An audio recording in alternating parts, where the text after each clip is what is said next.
Editorial, Silicon Valley Bank's fall was one of the fastest in history. The reason, some argue, social media caused some of the panic that resulted in history's largest bank run. My next guest has written about the curse of virality that has underpinned this modern crisis.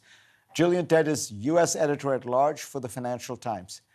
Gillian, welcome. And I want to ask you to put your hat on as an anthropologist, not just a financial wizard, because you are a PhD in anthropology, and you've written about the way this stuff works sometimes culturally, because so much of what happened here was triggered by social media and by the kind of virality or the speed with which communication happens today. Is that at the heart of particularly the speed of this bank run? Well, the roots of the word credit come from the Latin credere, meaning to believe, and finance without trust is worth nothing. And one of the problems that bankers and regulators are grappling with is that we live in an age of cyber flash mobs. Because of this, news can flash around the world, and you get these explosions of passion that flare up and then die down. Now, we saw the political implications of that with the Arab Spring. We see the implications of this in the fashion and music world, where suddenly things become wildly trendy and then disappear from sight. We've seen it in social interactions. I mean, last summer, a teenager I know had a pizza party for about a dozen kids. Someone mentioned it on social media, and within minutes, there were hundreds of teenagers there, and the party was ruined. But more seriously, in the banking world, banking runs are not new. Panics are always at the heart of any bank collapse. But the difference between now and the 20th century was that in the 20th century, they took a long time because people had to go to a bank branch, queue up. You used to see those photographs of people on streets, get bits of paper, and it would take days, if not weeks. Now it's so fast that it's almost happened before you even know it started. $43 billion fled out of Silicon Valley Bank in a matter of hours because people were posting panicky tweets, panicky messages on social media, and it spiraled. And the problem for regulators is, what do you do in this hyper-accelerated world where cyber flash mobs can suddenly explode and can be very hard to quench? So that raises a fascinating question. Do we need a kind of different model of banking for the future? Well, there are things you could potentially do to stop these cyber flash mobs from escalating. So, for example, you could make it difficult for people to pull out money quickly in digital means. You could have a cooling off period. You could basically say that people who post, scary messages on the internet, as many people did at the beginning of last week, you could say that that could be prosecuted for, creating panic. But frankly speaking, I'm not sure that's going to work, because in an age where we're all free to order whatever pizza we want on our phones at any time, we don't want to have a situation where we can't take our money out of the bank because that's seen as a sort of curtailment of freedoms. And it's very hard to say what is or is not, fear-mongering messages, because one could argue that some people felt they had a public interest to warn the public about the dangers in the banks by putting things on social media, rather than just keeping that knowledge into the hands of a tiny elite.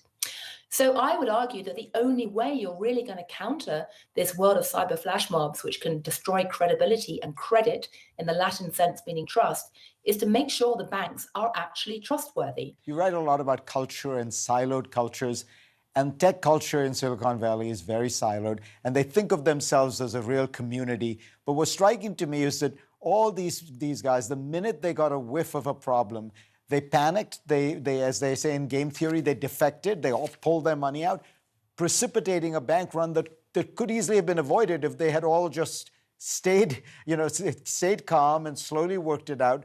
People like Peter Thiel, led the charge. It feels like this is partly an indictment of the culture of Silicon Valley. Well, there's two issues here. The first is, why did techies not see this coming? And it's partly because the people who've been working in Silicon Valley are so dazzled by computer science and so addicted to the idea of being anti-establishment, moving fast and breaking things, to quote Mark Zuckerberg, trying to disrupt everything and essentially hating Washington and hating Wall Street, that they've been very, very scornful of things like old-fashioned banking. I mean, they spent far more time, the founders of these startups, thinking about computer science than ever bothering to look at their banking relationships or asking whether it was a good idea to be using Silicon Valley Bank so heavily and to essentially put so many eggs in one basket.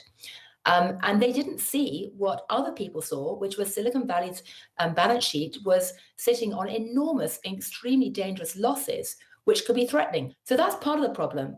But the other problem is that when the crisis started, essentially the Silicon Valley community, if you like, panicked. And yes, they tweeted, and yes, a number of them did pull their money out pretty fast.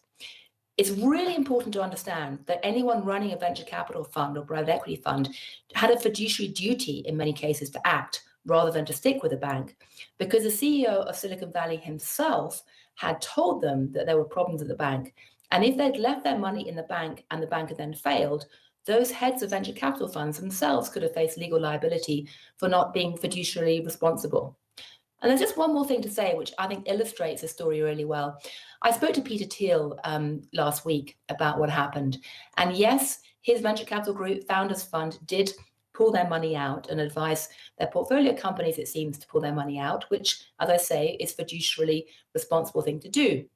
Peter Thiel himself, though, had $50 million sitting in Silicon Valley Bank of his own money, which he did not pull out, not because he was trying to be noble, but because he actually hadn't been tracking that closely what was happening to Silicon Valley Bank. He wasn't that close to it and didn't act fast enough. So the point is that many people who are supposedly some of the brightest people in America working in Silicon Valley turned out to be unbelievably stupid when it came to looking at basic finance and banking. Wow. On that sobering note, Gillian Tett, always a pleasure to talk to you. Thank you. Next on GPS, Macron's government used a special constitutional provision to push through legislation to raise France's retirement age this week. Already heated protests have intensified.